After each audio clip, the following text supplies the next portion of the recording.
Hello guys, welcome to learn mathematics के इस channel में आप सभी का स्वागत है।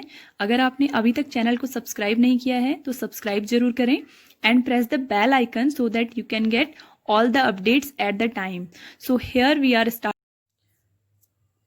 Class 12th NCERT mathematics chapter 4 is going on. Okay, determinants पढ़ रहे थे हम, उसमें से हमने एक्सपेंडेशन ऑफ डिटर्मिनेंट्स ये सारी चीज़ें पढ़ ली हैं। Now we are discussing with the properties of determinant. ये बहुत ही इंपॉर्टेंट है डिटर्मिनेंट के सॉल्यूशन में। आपके जितने भी प्रूफ वाले क्वेश्चन आते हैं to proof anything in examination, ठीक है, जितने भी क्वेश्चन आते हैं आपके कि आप प्रूफ करिए that this determinant have this value, आपके ऐसे कुछ भी क्वेश्चन आते हैं तो they are from the properties, वो प्रॉपर्टीज से ही आते हैं। So let discuss the first property. ठीक है, फर्स्ट प्रॉपर्टी जो आपकी डिटर्मिनेंट की आपके सिलेबस में एनसीईआरटी बुक में दी हुई है वो क्या है? The value of determinant remain unchange if its row and columns are interchange. देखो, अगर हम किसी भी डिटर्मिनेंट जो हमको दिया हुआ है, ठीक है, for any given determinant, if we change the rows and column, if we change rows and column, ठीक है, अगर हम क्या करते हैं, रोज एंड कॉलम को एक्सचेंज कर देते हैं, सारे एक्सचेंज कर देते हैं। ठीक है, हमने एक्सचेंज किया, we have written now rows into column and column into rows, so it will become A1 A2 A3। देखो यहाँ पर A1 A2 A3 कॉलम है, हमने उसे क्या कर दिया, रो में इंटरचेंज कर दिया। B1 B2 B3 next row, B1 B2 B3 next will be C1 C2 and C3। ठीक है, तो जब भी हम क्या करेंगे, सारे के सारे रोज एंड कॉलम्स को इंटरचेंज कर देंगे तो दोनों के दोनों डिटर्मिनेंट की वैल्यू सेम रहेगी। ठीक है, डिटर्मिनेंट की वैल्यू को डिनोट करने के लिए हम ये यूज करते हैं। ठीक है, so del is equal to this, अगर इसको हम डेल 1 लिखें तो ये आपका क्या होगा, दोनों के दोनों क्या होते हैं, इक्वल होते हैं। ठीक है, दैट मीन्स अगर आप किसी भी, आपको कोई भी डिटर्मिनेंट दिया हुआ है क्वेश्चन में, आप उसकी सारी रोज को कॉलम में कन्वर्ट्स कर सकते हैं। सारी रोज को कॉलम में कन्वर्ट कर दीजिए, कॉलम्स को रोज में कन्वर्ट कर दीजिए। सबको करना जरूरी है, ऐसा नहीं कि आपने सिर्फ एक को कन्वर्ट किया। ठीक है, interchanging of rose into column और कॉलम इनटू रोज, अगर हम ऐसा करते हैं तो क्या होता है, प्रॉपर्टी जो आपकी प्रॉपर्टी कहती है उसके अकॉर्डिंग डिटर्मिनेंट की जो वैल्यू है आफ्टर सॉल्विंग दिस, जो भी डिटर्मिनेंट की वैल्यू आएगी, दे बोथ आर सेम। ठीक है, ये दोनों के दोनों क्या होंगे, इक्वल होंगे। This is your first property. ठीक है, ये आपकी क्या रहेगी, फर्स्ट प्रॉपर्टी होगी।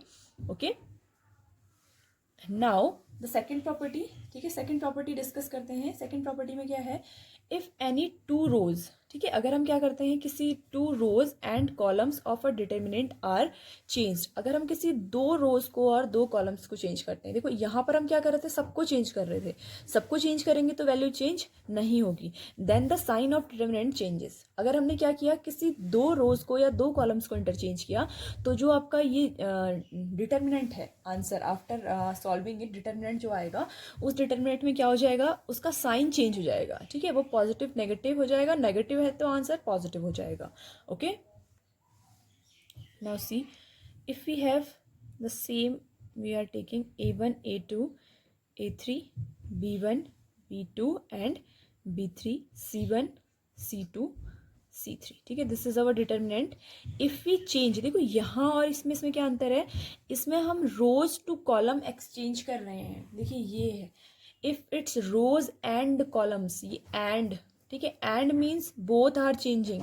ठीक है, both are changing to each other. Okay, एक दूसरे में चेंज हो रहे हैं, बट नाउ हेयर, और देखो यहाँ पर लिखा हुआ है या तो रोज आप चेंज करिए या फिर कॉलम को चेंज करिए, दोनों में से किसी एक को आप चेंज करेंगे। तो अगर आप दो रोज को चेंज करते हैं तो चेंज कैसे होगा आपका, the first row will be, आप फर्स्ट रो जो भी आपने लिखी हुई है उसको आप चेंज करके थर्ड में ले आइए। ठीक है, और सेकंड रो को फर्स्ट में ले आइए। तो कोई भी दो रोज को एक्सचेंज करेंगे, या फिर रोज को करिए या फिर कॉलम्स को एक्सचेंज करिए। ओके, देखिए these rows, if we exchange them, A1 B1 C1, let it be equal, then we are exchanging these two rows। ठीक है, तो ये क्या हो जाएगा, A3 B3 and C3। ठीक है, and second row also we have exchange. देखिए हमने क्या किया, दो रोज को एक्सचेंज कर दिया, ये आपका R2 था और ये R3 था, ठीक है। तो हमने R2 को तो R3 में लिख दिया एंड R3 को R2 में लिख दिया। तो आपने दो रोज को एक्सचेंज किया तो क्या होगा, आपका जो डिटर्मिनेंट है ना उसका साइन चेंज हो जाएगा। दैट मीन्स अगर इसकी वैल्यू डेल है और इसकी वैल्यू डेल वन है then it will be minus of del one, ठीक है। ये जो होगा ये क्या हो जाएगा, नेगेटिव हो जाएगा। कब, जब हमने इसकी कोई दो कॉरस्पॉन्डिंग रोज को एक्सचेंज कर दिया, ठीक है। या फिर हम इसकी कोई दो कॉरस्पॉन्डिंग कॉलम्स को भी अगर एक्सचेंज करते, एक कॉलम तो सेम रहेगा, बाकी दो कॉलम्स को अगर हम एक्सचेंज करते हैं तब भी क्या हो जाएगा, नेगेटिव साइन आ जाएगा, ठीक है। नेगेटिव साइन आ जाएगा किसका, डिटर्मिनेंट का। This is property number 2। तो फर्स्ट प्रॉपर्टी और सेकंड प्रॉपर्टी में क्या डिफरेंस है ये समझ लेना अच्छे से। फर्स्ट प्रॉपर्टी में we are changing rows and columns, interchanging all rows and all columns, सारी की सारी रोज एंड कॉलम्स को हम एक्सचेंज कर दे रहे हैं, इंटरचेंज कर दे रहे हैं एक दूसरे से। और यहाँ पर हम लोग क्या कर रहे हैं, किसी दो रोज को आपस में एक्सचेंज कर रहे हैं और किसी दो कॉलम को भी आपस में एक्सचेंज कर रहे हैं, ठीक है। एक दूसरे के साथ एक्सचेंज कर रहे हैं तो ये क्या हो जाएगा, नेगेटिव साइन हमको देगा। Okay, this is your second property. अभी आप एक्सरसाइज करेंगे तो आपको ज़्यादा अच्छे से इसकी अंडरस्टैंडिंग हो जाएगी। Property number 3, if any two rows or columns, देखिए यहाँ पर भी और है, ठीक है। If we are changing any two rows or columns of a determinant I identical, identical का मतलब क्या होता है, अगर वो सेम हो जाती हैं। This word is very important word, ठीक है। ये आपके एक्सरसाइज सॉल्यूशन में बहुत काम आने वाला है। आप किसी भी दो रोज को या दो कॉलम को आइडेंटिकल बना दो, आइडेंटिकल मतलब जो बिल्कुल एक से दिखते हैं, जिनके कंपोनेंट सारे एक से हैं, तो उनको हम आइडेंटिकल बोलते हैं। All corresponding elements are same, जिसके सारे क्रॉसपॉन्डिंग एलिमेंट सेम होने चाहिए, ऐसा नहीं कि आगे पीछे सेम हो रहे हैं, okay.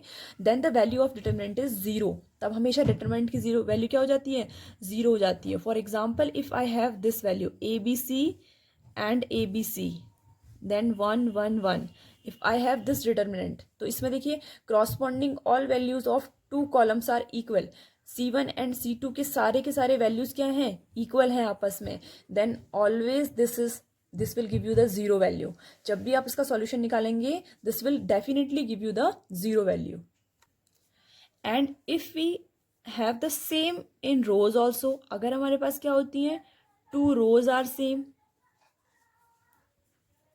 Okay, and last row is different, then also this will become zero, ठीक है। तो इस प्रॉपर्टी से क्या होता है, अगर हम किसी भी डिटर्मिनेंट को कुछ कॉमन लेकर के या फिर कुछ ऐड या सब्ट्रैक्ट करके, ओके, अगर हम किसी भी दो कॉलम्स की या दो रोज की वैल्यू को क्या बना दें, आइडेंटिकल बना दें, तो ऑटोमेटिकली आपका जो ये डिटर्मिनेंट है वो जीरो हो जाएगा, ठीक है। तो फिर आपको सॉल्यूशन की कोई ज़रूरत नहीं पड़ेगी, आपका डिटर्मिनेंट जीरो हो जाएगा, ओके।